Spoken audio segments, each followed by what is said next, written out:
Hi, ನಾನಿವತ್ತು ಒಂದು chicken recipe ಮಾಡ್ತಾಯಿದ್ದೀನಿ.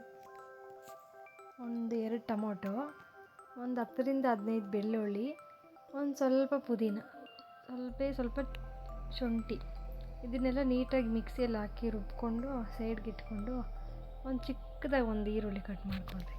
ಒಂದು ಅರ್ಧ ಈರುಳ್ಳಿ ಸಾಕು. ಅದನ್ನು ಸ್ವಲ್ಪ ಚಿಕ್ಕದಾಗಿ ಕಟ್ ಮಾಡಿಕೊಂಡು ಅದನ್ನೊಂದು ಪ್ಲೇಟಲ್ಲೇ ಹಾಕಿಟ್ಕೊಳ್ಳಿ. ಆಮೇಲೆ ಒಂದು ಅರ್ಧ kg ಅಷ್ಟು ಚಿಕನ್ಗೆ ಮೊಸರು ಮತ್ತು ಖಾರದ ಪುಡಿ 1 ಟೇಬಲ್ ಸ್ಪೂನು. ಅದಾದಮೇಲೆ ಒಂದು ಸ್ವಲ್ಪ ಉಪ್ಪು ಹಾಕ್ಕೊಳ್ರಿ. ಅದ್ರ ಜೊತೆ ಒಂಚೂರು ಪುದೀನ ಹಾಕ್ಕೊಂಡಿದ್ದಾದ್ಮೇಲೆ ಅದು ಸ್ವಲ್ಪ ನೀಟಾಗೆಲ್ಲ ಮಿಕ್ಸ್ ಮಾಡಿ ಒಂದು 10 ನಿಮಿಷ ಅದನ್ನು ಸೈಡಲ್ಲಿ ಪಕ್ಕದಲ್ಲಿ ಇಟ್ಟು. ಇವಾಗ ಒಂದು ಬಾಣಲೆಯಲ್ಲಿ ಆದಮೇಲೆ ಒಂದು 2-3 ಟೇಬಲ್ ಸ್ಪೂನ್ ಅಷ್ಟೇ ಎಣ್ಣೆನ, ಎಷ್ಟು ಬೇಕೋ ಅಷ್ಟು ತಗೊಳ್ಳಿ ನೀವು. ಎಣ್ಣೆ ತಗೊಂಡು ಅದರಲ್ಲಿ ಬಾಯ್ಲ್ ಮಾಡ್ಕೊಂಡು ನೀಟಾಗಿ ಈರುಳ್ಳಿ ಸಣ್ಣದಾಗಿ ಹಚ್ಕೊಂಡಿರಿ ಈರುಳ್ಳಿನ ಹಾಕ್ಕೊಳ್ಳಿ. ಅದರಲ್ಲಿ ಹಾಕಿದಾದ್ಮೇಲೆ ಅದು ಸ್ವಲ್ಪ ಒಂಚೂರು ಬ್ರೌನ್ ಕಲರ್ ಬರೋವರೆಗೂ ಅದನ್ನು ನೀಟಾಗಿ ಫ್ರೈ ಮಾಡ್ಕೊಳ್ಳಿ ಎಣ್ಣೆದಲ್ಲೇ. ನೋಡಿ, ಈ ಥರ ಸ್ವಲ್ಪ ಬ್ರೌನ್ ಕಲರ್ ಬಂದಮೇಲೆ ಮ್ಯಾರಿನೇಟ್ ಮಾಡ್ಕೊಂಡಿರೋ ಚಿಕನ್ನ ಅದರೊಳಗಡೆ ಹಾಕ್ಕೊಂಡು ಅದಕ್ಕೊಂದು ಅರ್ಧ ಟೇಬಲ್ ಸ್ಪೂನಷ್ಟು ಅರಿಶಿನ ಹಾಕ್ಕೊಳ್ಳಿ. ಅರಿಶಿನ ಹಾಕ್ಕೊಂಡು ಸ್ವಲ್ಪ ನೀಟಾಗಿ ಚೆನ್ನಾಗಿ ಮಿಕ್ಸ್ ಮಾಡ್ಕೊಬೇಕು. ಎಲ್ಲ ಮಿಕ್ಸ್ ಮಾಡಿದಾದಮೇಲೆ ಒಂದು 10-15 ನಿಮಿಷ ಆ ಬರೀ ಎಣ್ಣೆದಲ್ಲೇ ಅದು ಚಿಕನ್ ಚೆನ್ನಾಗಿ ಬೇಯಬೇಕು. ಆ ಚಿಕನ್ ನೋಡಿ ಈ ಥರ ಎಲ್ಲ ಫುಲ್ ಎಣ್ಣೆ ಎಲ್ಲ ಬಿಟ್ಕೊಬೇಕು. ಅದರಲ್ಲಿ ತಳ ಅಂಟ್ಕೊಳ್ಳೋಕೆ ಬಿಡಬೇಡಿ.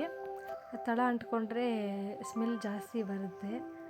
ತಳ ಅಂಟ್ಕೊಂಡಿರೋ ಒಂದು 10 ನಿಮಿಷ ತಿರ್ಗಿಸ್ಕೊಂಡು ಮತ್ತು ನಾವು ರುಬ್ಬಿಟ್ಕೊಂಡಿರೋ ಶುಂಠಿ ಬೆಳ್ಳುಳ್ಳಿ ಟೊಮೊಟೊ ಪೇಸ್ಟ್ ಹಾಕ್ಕೊಂಡು ನೀಟಾಗಿ ಇನ್ನೊಂದು 10 ನಿಮಿಷ ಅದನ್ನು ನೀಟಾಗಿ ಕುದಿಸ್ಕೊಳ್ರಿ. ಅದರಲ್ಲೇ ನೀಟಾಗಿ ಕುದಿದ್ದೆಲ್ಲ ಆದಮೇಲೆ ಈ ಥರ ನೀಟಾಗಿ ಕುದಿಸ್ಕೊಳ್ಳಿ. ಅದು ಕುದಿಸ್ಕೊಂಡಷ್ಟು ನೀಟಾಗಿ ಚಿಕನ್ ಎಲ್ಲ ಅದರೊಳಗಡೆ ಮಸಾಲೆ ಎಲ್ಲ ನೀಟಾಗಿ ಹಿಡಿತೈತೆ ಅದರಲ್ಲಿ. ಅದಾದಮೇಲೆ ಹಂಗೆ ಒಂದು 2-3 ನಿಮಿಷಕ್ಕೆ ಒಂದ್ಸರಿ ನೀಟಾಗಿ ತಳ ಅಂಟ್ಕೊಳ್ಳೋಕೆ ಬಿಡಬೇಡಿ, ತಿರ್ಗಿಸ್ಕೊತಾ ಇರಿ. ತಿರ್ಗಿಸ್ಕೊಂಡಿದ್ದಾದ್ಮೇಲೆ ಅದು ಈ ಥರ ಫುಲ್ ನೀರು, ನಾನು ಇನ್ನೂ ನೀರು ಹಾಕಿಲ್ಲ, ನೀರು ಬಿಟ್ಕೊಳ್ತೈತೆ.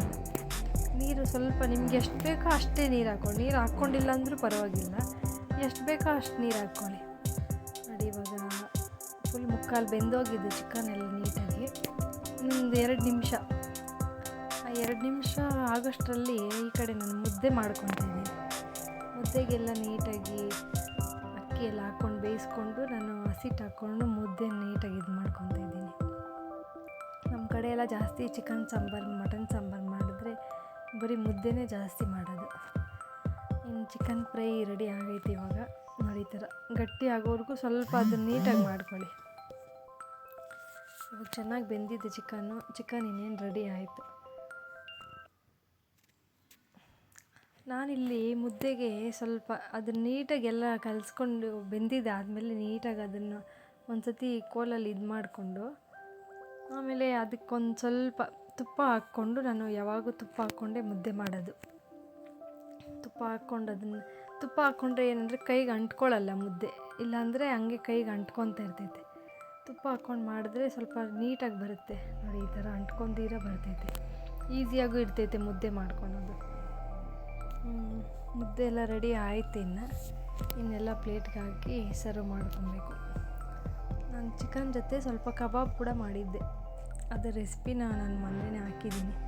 ಕಬಾಬ್ ಕೂಡ ಮಾಡಿದ್ದೀನಿ.